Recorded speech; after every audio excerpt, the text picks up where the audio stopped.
मैत्रिणींनो, आज आपण मटका कुल्फी कशी बनवायची ते पाहूया। आता कुल्फी म्हणलं की उन्हाळ्याच्या दिवसांमध्ये लहानपणीची आठवण करून देणारी ठेल्यावरती किंवा गाड्यावरती मिळते तशी अगदी कमी साहित्यात आपल्याला बनवायची आहे। मुलांना उन्हाळ्याच्या सुट्टी चालू झाल्या किंवा दुपारी लवकर स्कूलमधून घरी यायला लागली की मुलांना असं थंडगार काहीतरी हवं असतं आणि आपल्याला पण काय लहानपणी आपण कुल्फी खाल्लेलीच असते, तीही गाड्यावरची।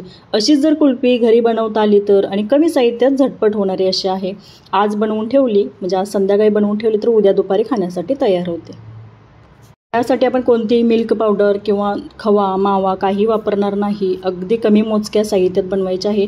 त्यासाठी साधारणतः 1 लिटर दूध आहे ते उकळी आणण्यासाठी ठेवलेलं आहे आणि दूध आपल्याला हे आटवून घ्यायचं आहे, म्हणजे दुधाची क्वांटिटी जेवढी कमी होईल तेवढी कुल्फी छान अशी चवीला लागते।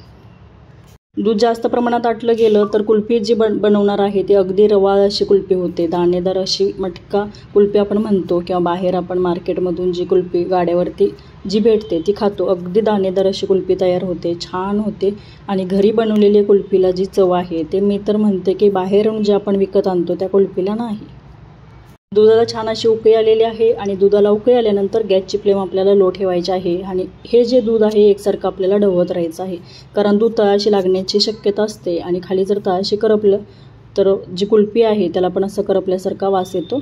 मी दूध येत होतं म्हणून गॅस बंद केलेला, कारण माझं जे पॅन आहे ते खूप जड आहे, त्यामुळे त्या उष्णतेमुळे दूध येत होतं म्हणून गॅस घालवला। आम्ही नंतर चालू केला आणि मंद आचेवरती हे दूध छान असं आटवून घेते।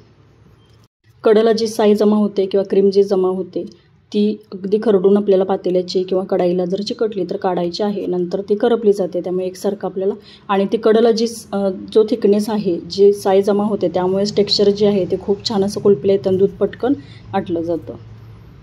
15 ते 20 मिनटं लागतात, परंतु हे मंद आचेवरती छान असं एकसारखं आटवून घ्यायचं, थोडंसं अधूनमधून ढवळत राहायचं। लो फ्लेम केले की नंतर दूध उतू जात नाही, त्यामुळे थोडंसं अधूनमधून ढवळत राहिलं की दूध तळाशीही लागत नाही। आता कुल्फीला छान असं टेक्स्चर यावं किंवा चवीलाही छान लागावी त्यासाठी आपण आज इथे काय वापरणार आहे तर काजू वापरणार आहे। तुम्ही काजूऐवजी बदामी वापरू शकता, परंतु मी आता इथे काजू वापरणार आहे। साधारणतः पाववाटी मी काजू घेणार आहे, त्याची छान अशी पूड करून घेणार आहे। तुम्ही आता काजू जर भिजत घातले आणि ते छान भिजले तर छान अशी त्याची पेस्ट बनवून घेऊ शकता। आता काजू मी भिजवले नव्हते आणि म्हणून मी अशी बारीक मिक्सरला ते दळून घेतलेले आहे। ते बघा छान अशी त्याची पावडर बनवून घेतलेली आहे। कुल्फी बनवताना आज आपण ही काजूची पावडर वापरणार आहे। कुल्फी बनवत असताना कलरसाठी कस्टर्ड पावडर वगैरे वापरतात, परंतु त्या पावडरीचा स्वाद तसाच त्या कुल्फीमध्ये लागतो, त्यामुळे ती चव मला आवडत नाही म्हणून कस्टर्ड पावडर वापरत नाही। आणि तुम्हाला खरंच सांगायचं म्हणजे आता उन्हाळ्याच्या सुट्ट्या चालू होणार आहेत म्हणून मी केशर आहे जे घरामध्ये शिल्लक नव्हतं आणि सामान पण घरातलं भरलेलं नाही, माझ्याकडे सध्या केशर नाही आणि केशरमुळे पण रंग जो आहे तो छान येतो, स्वादही छान लागतो। जी काजूची पावडर आपण बनवून घेतली ती इथे दुधामध्ये मिक्स करायची आहे। सुरुवातीला थोडंसं ढवळत राहायचं कारण गुठळ्या होण्याची शक्यता असते, परंतु एकसारखं छान असं हलवून घेतलं की त्या गाठी छान अशा फोडून घेतल्या आणि दूध पण किती प्रमाणात आटलेलं आहे किंवा एकसारखं थिकनेस असं दुधाला आलेलं आहे, तुम्ही ते पाहू शकता।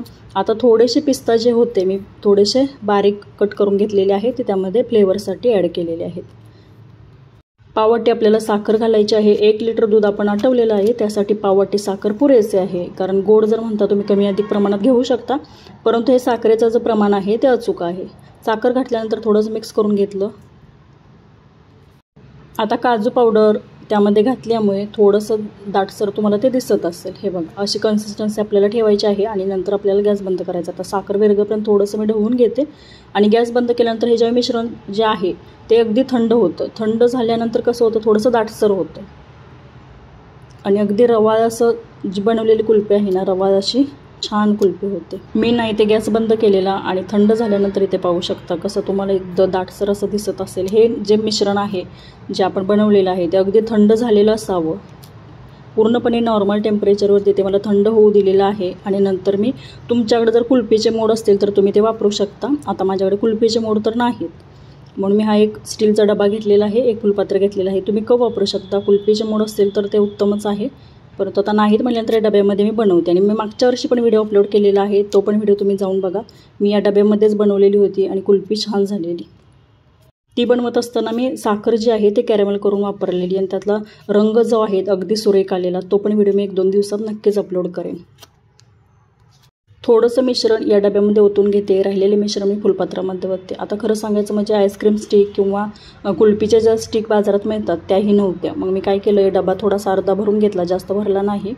आणि सिल्वर फॉईल जी शिल्लक होती ती अशा पद्धतीने वरून लावलेली आहे. म्हणजे आईस्क्रीम ज्यावेळी आपण कुल्फी बनवत असतो त्यावेळी बर्फाचे क्रिस्टल्स त्यावरती जमा होत नाहीत. पद्धतीने झाकण लावून जिथे बर्फ तयार होतो मग फ्रीझरमध्ये हे भांडं आपल्याला म्हणजे रात्रभरासाठी ठेवायचं आहे, साधारणतः 12 तासासाठी. ते आता रात्री मी बनवून ठेवल्यानंतर हे सकाळपर्यंत फ्रीझरमध्येच भांडं राहणार आहे. तोपर्यंत कुल्फी छान अशी सेट होईल. जे शिल्लक राहिलेलं जे थोडंसं मिश्रण होतं ते यामध्ये आपल्याला फुलपात्रामध्ये काढायचं आहे. भांडं मग तुम्ही कोणतंही घेऊ शकता, तुम्हाला जशा मोडमध्ये ते बनवायचं आहे त्या पद्धतीने कुल्फी बनवू शकता. आता कुल्फीचे मोड नसतीलच तर काय, अशामध्ये बनवलं तर काय, ग्लास आहे किंवा तुम्ही फुलपात्र घेऊ शकता, कप घेऊ शकता, स्टीलचा डब्बा असेल उभा असा तर त्यामध्ये बनवू शकता. राहिलेलं सर्व मिश्रण या फुलपात्रामध्ये ओतून घेतलं आणि वरून जी सिल्वर फॉईल शिल्लक होती माझ्याकडे ती वरून अशी लावलेली आहे. थोडासा रबर तुम्ही गुंडाळू शकता, परंतु सिल्वर फॉईलने छान असं पॅक होतं आहे.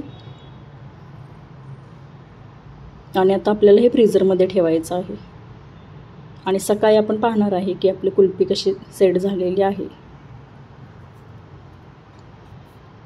1 लिटर दुधापासून बनवलेली कुल्फीचं जे मिश्रण आहे या दोन्ही भांड्यांमध्ये मी ओतून काढलेलं आहे. आणि आता ही दोन्ही भांडी जी आहेत ते फ्रीझरमध्ये ठेवते. हे बघा, रात्री मी आता बनवण्यासाठी फ्रीझरमध्ये सेट होण्यासाठी ठेवलेलं आहे आणि जिथं बर्फ बनतो ना तिथं ठेवलेलं, सकाळी मी हे काढलेलं आहे.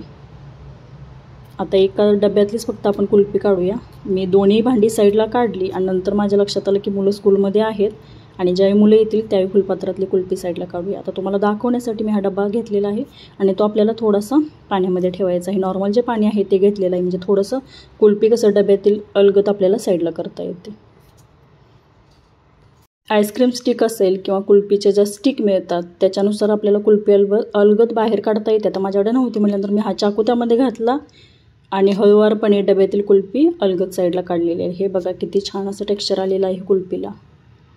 अगदी रवा दाणेदार मार्केटमध्ये जशी मिळते, म्हणजे गाड्यावरती जशी मिळते तशी ठेलेवाल्यासारखी कुल्फी तयार झालेली आहे.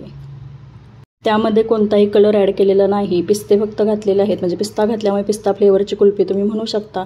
थोडंसं केसर असेल तर त्या केसरचा कलर तो आहे कुल्फीमध्ये उतरतो, त्यामुळे छान असा कलर दिसतो आणि स्वादही छान लागतो. परंतु ही कुल्फी छान झालेली मी अशा पद्धतीने कट करून घेतलेली आहे.